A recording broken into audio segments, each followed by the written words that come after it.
5 minutos del Espíritu Santo. 13 de octubre.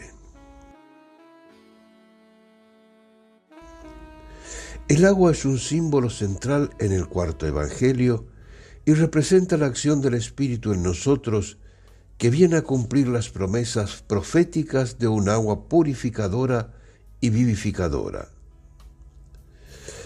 La identificación del agua con el Espíritu es evidente en Juan 7, 37 al 39. En Juan 19, del 28 al 35, el costado traspasado de Cristo se manifiesta como la fuente del agua viva en el Espíritu. En el derramamiento del Espíritu se cumple la misión de Cristo, que ha venido a traer vida en abundancia. El agua del Espíritu, haciendo presente en nosotros a Cristo resucitado, nos hace participar de la vida de la Trinidad. Así, su iniciativa de amor nos hace fecundos, comunicando a los demás la vida del resucitado. De ese modo participamos de su gloria.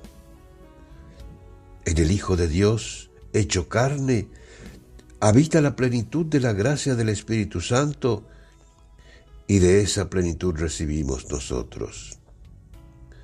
Evidentemente, el eje unificador de todos los símbolos del Evangelio de Juan para hablar del Espíritu Santo es la vida. Se trata de la vida nueva que reside en la humanidad glorificada de Jesucristo y que desborda para los que se acercan a Él.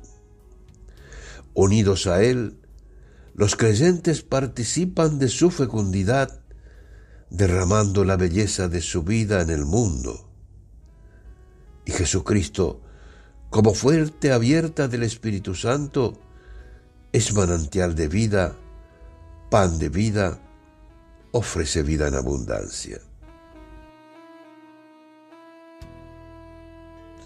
Cardenal Víctor Manuel Fernández.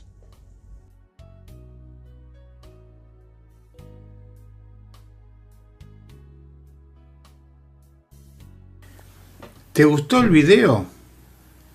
Danos un like, un dedito hacia arriba porque te gustó.